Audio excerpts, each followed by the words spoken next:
কেন্দ্র টাকা দেয় না। আবার বলছে আরেকটা বলছে যে বাংলাদেশের জন্য অর্থনৈতিক ব্যবস্থা। তবে খুব ভালো কথা। আমি একটা ছোট কথা বলতে চাই। মনে করুন কেন্দ্র টাকা দেয় না, এই অভিযোগ সত্য। আমরা জানতে চাইছি কোন খাতে কোথায় টাকা দেয় না, একবার বাংলা মানুষকে জানাতে ক্ষতি কি আছে। এক। 2 নম্বর, কেন্দ্র টাকা দিচ্ছে না, তার জন্য পশ্চিমবঙ্গ সরকার বলছে আমি দেবো, কোনো চিন্তা নাই। কেন? রাজ্য হোক বা কেন্দ্র হোক, টাকা তো মানুষের পকেটের টাকা। কেউ তো তার শ্বশুর বাড়ি থেকে বাপের বাড়ি থেকে টাকা নিয়ে আসছে না। আমার টাকা, সে কেন্দ্র দিক রাজ্য দিক, আমার দেওয়ার টাকা থেকে তারা দিচ্ছে। কিন্তু পশ্চিমবঙ্গের সাধারণ মানুষের যে পাওনা, সে পাওনার টাকা কেন্দ্র কেন দিচ্ছে না, সেটা আমরাও জানতে চাই। এই জায়গাটায় আমাদেরকে অন্ধকারে রাখা হচ্ছে। আমি কেন্দ্রের পক্ষে ওকালতি করছি না, কিন্তু পশ্চিমবঙ্গ সরকার ঘোষণা কেন করছে না যে আমি এই টাকাটা এই কারণে পাচ্ছি না? কেন? মনে করুন 100 দিনের কাজ, একবার সিএজিকে ডেপুট করে বলা হোক, সিএজি ক্লিন চিট দিক, সিএজি বলে দিক না কোনো এখানটায় কোনো দুর্নীতি হয়নি। যোজনা, আবাস যোজনা, সিএজিকে নিয়োগ করুন, বলে দিক তারা না এখানে কিছু দুর্নীতি হয়নি। সিএজিকে নিয়োগ করা হোক, সেখানটা দুর্নীতি হয়েছে কি প্রমাণ করা যাবে। আরেকটা বড় কথা বলছি, কয়েকদিন আগে সুপ্রিম কোর্টে 9 বিচারপতির বেঞ্চ তারা রায় দিল। কি রায় দিল? যে রাজ্যের অধিকার কেন্দ্র কখনো কেড়ে নিতে পারে না। ঠিক আছে? কিছুদিন আগে কর্ণাটক, যেহেতু সেটা কংগ্রেসের সরকার, কেন্দ্রের সরকার সেখানেও টাকা দিতে তাল বাহানা করছিল। কর্ণাটক সরকার কি করলো? সুপ্রিম কোর্টে গেল। সুপ্রিম কোর্ট কি বললো? টাকা ফেরত দাও কর্ণাটককে। কর্ণাটক টাকা পেয়ে গেল। আচ্ছা, আমাদের রাজ্যে 100 দিনের কাজের টাকা নাকি পাওয়া যায় না, আবাস যোজনার টাকা পাওয়া যায় না। আবাস যোজনা শুরু হয়েছিল কংগ্রেসের আমলে 2011 সালে। কিন্তু আবাস যোজনার টাকা তো আমার আপনার পাওনার টাকা। আমি আপনি কেন পাচ্ছি না, সেটা আমাদের জানতে ইচ্ছা করবে না? বাংলা মুখ্যমন্ত্রী যে আমি দিয়ে দেবো, কেন আপনি দেবেন? আপনি আদায় করতে কেন পারছেন না? আদায় করতে অসুবিধাটা কি? এটা তো আমার পাওনার টাকা। দেখুন, চোর বাঁচাতে, অপরাধী বাঁচাতে, খুনি বাঁচাতে আপনি লক্ষ লক্ষ কোটি কোটি টাকা আইনজ্ঞকে, উকিলকে, ব্যারিস্টারকে নিয়োগ করছেন হাইকোর্টে, সুপ্রিম কোর্টে, আপনার সরকারকে রক্ষা করার জন্য, চোরকে রক্ষা করার জন্য। রেশন চোরকে রক্ষা করতে আপনি উকিল দিচ্ছেন টাকা দিয়ে, শিক্ষা চোরকে রক্ষা করতে টাকা দিচ্ছেন আপনার সরকার, যাতে কালিমালিপ্ত না হয়।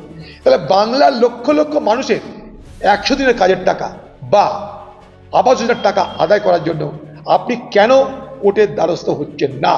চোর বাঁচাতে কোর্টে যেতে পারেন, 100 দিনের মানুষের টাকা উদ্ধারের জন্য, আবাস যোজনার টাকা উদ্ধারের জন্য কোর্টে যেতে পারেন না কেন? আবার বলি, পাশের রাজ্য ঝাড়খণ্ড, সেই ঝাড়খণ্ডকে কেন্দ্র 1,43,000 কোটি টাকা বকেয়া দিচ্ছিল না। ঝাড়খণ্ড এর মধ্যে সুপ্রিম কোর্টে চলে গেছে তার 1,43,000 কোটি টাকা ফেরত আনার জন্য। তাহলে কর্ণাটক সুপ্রিম কোর্টে গিয়ে টাকা আদায় করছে, ঝাড়খণ্ড সুপ্রিম কোর্টে গিয়ে টাকা আদায় করছে। আপনি কেন সুপ্রিম কোর্টে গিয়ে কেস করে মানুষের হক, মানুষের অধিকার আদায় করছেন না, যখন চোর বাঁচাতে বারবার করে কোর্টে যাচ্ছেন, কোটি কোটি টাকা খরচা করছেন? এটা যেন যাই। আমাদের কার্তিক মহারাজ গিয়ে বলছে যে হিন্দু মহিলারা লক্ষণ রেখা মানেন না, তার জন্য ধর্ষণ। দেখুন, এসব কোথাকার মহারাজ পরাজের কথা বলেন না তো। সমাজের 12টা বাজে গেরুয়া পোশাক পরে এরা রাজনীতি করছে। আগে গেরুয়া পোশাক খুলে তারপর রাজনীতি কর। সোজা কথা আমার কাছে, গেরুয়া পোশাক খুলে রাজনীতি করুন। গেরুয়া পোশাক করে রাজনীতি করতে যাবেন না। গেরুয়া পোশাক অপমান করা হয়। গেরুয়া পোশাক ত্যাগের পোশাক, তিতিক্ষার পোশাক। গেরুয়া পোশাক সমতার পোশাক, মৈত্রীর পোশাক, সম্প্রীতির পোশাক। রাজনীতি করতে সব ছেড়ে রাজনীতি করুন। আপনার মতো লোকদের জন্য যে বিষাক্ত বাতাবরণ তৈরি হচ্ছে বাংলায়, তার জন্য বাংলা ভুগছে, মুর্শিদাবাদ ভুগছে। যারা বাবরি মসজিদ নির্মাণে গল্প করে, হিন্দু মুসলমান দাঙ্গার কথা খোলা মঞ্চে বলে, তাদের সঙ্গে মালা অদল বদল করছেন আরেক জায়গায় গিয়ে, লোকে দেখছে না এগুলো? এইসব ভণ্ড সাধু সন্দের ব্যাপারে সতর্ক থাকুন বাংলার মানুষ। আমরা মৌলবাদের বিরুদ্ধে, সে মুসলমান মৌলবাদ হোক, হিন্দু মৌলবাদ হোক, মৌলবাদ কখনো মানবতার পক্ষে থাকে না। মৌলবাদ হিংসার কথা বলে, মৌলবাদ বিভাজনের কথা বলে। তার রং আলাদা হতে পারে, সেই রং সবুজ হতে পারে, সেই রং গেরুয়া হতে পারে, কিন্তু মৌলবাদ মৌলবাদ। বার্তা মুখ্যমন্ত্রী দ্বিতীয় ক্যাম্পাসের হাত ধরে 4,000 তথ্য প্রযুক্তিতে কর্মসংস্থান বাংলাদেশ। আচ্ছা, দিদি বলল যে পাঁচামিতে দেউচাই 1 লক্ষ চাকরি হবে। এ বাংলায় কয়েক লক্ষ চাকরি ভ্যাকেন্সি পড়ে আছে। পশ্চিমবঙ্গে তৃণমূল সরকারের কাছে আমার দাবি, পশ্চিমবঙ্গে কত সরকারি পদে শূন্য স্থান পূরণ হয়নি, অর্থাৎ শূন্য পদ পড়ে আছে কত লক্ষ। পুলিশ, সরকারি দপ্তর, ভূমি দপ্তর, এমনকি কোর্ট, লক্ষ লক্ষ শূন্য পদ খালি অবস্থায় পড়ে আছে, সেখানে নিয়োগ হচ্ছে না। নিয়োগ না হওয়ার জন্যে সাধারণ মানুষের পরিষেবা পেতে কষ্ট হচ্ছে, অসুবিধা হচ্ছে। সে হাসপাতাল বলুন, পুলিশ বলুন, সে ভূমি দপ্তর বলুন, যে কোনো দপ্তরে হাজার হাজার খালি পদ পড়ে আছে। আপনি 4000 তথ্য প্রযুক্তি শিল্পে চাকরির গল্প করে কাদের জন্য ব্যবস্থা করতে যাচ্ছে? তাদের মধ্যে পশ্চিমবঙ্গের কোনো চান্স হবে? সেই শিক্ষা দীক্ষা পশ্চিমবঙ্গের যুব ছাত্রদের আপনি দিয়েছেন? আপনি তো পশ্চিমবঙ্গের যুবকদেরকে শিখিয়েছেন কি করে পঞ্চায়েত টাকা মেরে খেতে হয়, কি করে সিন্ডিকেট বানিয়ে ধান্দা করতে হয়। তথ্য প্রযুক্তি শিল্পে যাওয়ার জন্য তো অন্য রাজ্যের ছেলে মেয়েরা আছে, তাদের চাকরির জন্য পশ্চিমবঙ্গের ভূমি ব্যবহার হচ্ছে। বলুন পশ্চিমবঙ্গের ইনফোসিসের যিনি মালিক, যে পশ্চিমবঙ্গের কটা যুবককে তিনি চাকরি দেবেন বলুন, আমি জানতে চাই যে ইনফোসিসে পশ্চিমবঙ্গের কটা যুবকের চাকরি হবে। এর মধ্যে ইনফোসিসের যারা মালিক তাদেরকে তাদের জমি জায়গা দখল জোগাড় করা, সিন্ডিকেটের মাধ্যমে তাদেরকে সেখানে ঘর বাড়ি নির্মাণ করতে কোটি কোটি টাকা ঘুষ দিতে হয়ে গেছে। ইনফোসিসের মালিককে সেখানে তৃণমূলের মস্তানদের কোটি কোটি টাকা দিয়ে ম্যানেজ করতে হয়েছে। এখন দিদি গিয়ে সেখানটাই বলছে তৃণমূলের নেতাদের ডিস্টার্ব করো না ভাই, আর মাল পানি চেয়েও না, যাদাবাদ দিয়ে দিচ্ছে। এটা হচ্ছে বাংলার মুখ্যমন্ত্রীর জবাব। এখন তিনি বলছে 3-4 হাজার। তারা কারা? তারা ভিন রাজ্যের শিক্ষিত যুবকেরা। আপনাকে প্রমাণ, আপনি কি আদায় করতে পারবেন যে এই 4000-এর মধ্যে পশ্চিমবঙ্গের যুবকদের জন্য একটা কোটা থাকবে? বলুন। পশ্চিমবঙ্গের লক্ষ লক্ষ পদ খালি পড়ে আছে। পুলিশে 1.5 থেকে 2 লক্ষ শূন্য পদ পড়ে আছে, পুলিশেই নিচ্ছেন না আপনি। সিভিকদেরকে পার্মানেন্ট করুন। ভূমি দপ্তরে ফাঁকা পড়ে আছে, সরকারি দপ্তরে ফাঁকা পড়ে, ডিএম, এখানকার ডিএম অফিসে যান, কর্মচারী খুঁজে পাবেন না। যান, কর্মচারী খুঁজে পাবেন না। স্বাস্থ্য দপ্তরে ডাক্তার নাই, নার্স নাই, খালি পদ পড়ে আছে। নতুন চাকরি নয়, খালি পদ পড়ে আছে কত।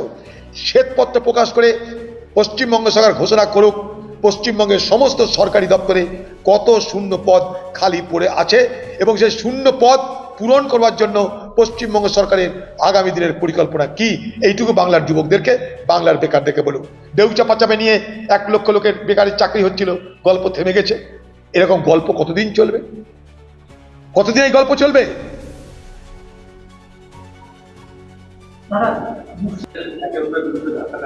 দেখুন, ভারতবর্ষে বিজেপি পার্টি, তাদের আক্রমণের একটাই লক্ষ্য কি? রাহুল গান্ধী, সোনিয়া গান্ধী, এখন প্রিয়াঙ্কা গান্ধী, সঙ্গে কংগ্রেস এবং গান্ধী পরিবার। সারা ভারতবর্ষ জুড়ে বিজেপি জানে যে আগামী দিনে এই ভারতবর্ষে বিজেপির যে জয়ের রথ, সেই বিজেপির জয় রথকে রুখতে গেলে কংগ্রেসকে খতম করতে হবে, এটা বিজেপি জানে। কংগ্রেস এবং বিজেপির লড়াই আজকে নয়, 100 বছরের পুরনো এই লড়াই আদর্শগত লড়াই। আজকে কংগ্রেসের পক্ষ থেকে তাই এই লড়াইটা আমাদের করতেই হবে। সেটা বিজেপির পছন্দ হবে না, তাই বিজেপি আক্রমণ করবে কংগ্রেসকে। বিজেপি কিন্তু কখনো তৃণমূলকে আক্রমণ করে না, লক্ষ্য করে দেখবেন। বিজেপির আক্রমণের লক্ষ্যকে কংগ্রেস, কংগ্রেস, কংগ্রেস। ভারতবর্ষে যেখানে যাবেন বিজেপির মুখে একটাই আক্রমণ, সেই আক্রমণের লক্ষ্য কংগ্রেস।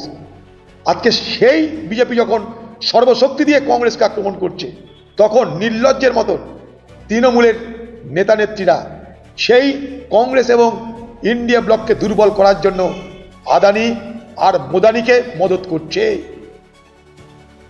যত বেশি আক্রমণ রাহুল গান্ধী আদানি বিরুদ্ধে করেছে, তত বেশি আক্রমণ রাহুল গান্ধীর বিরুদ্ধে বিজেপি সরকার করছে, মোদানি করছে।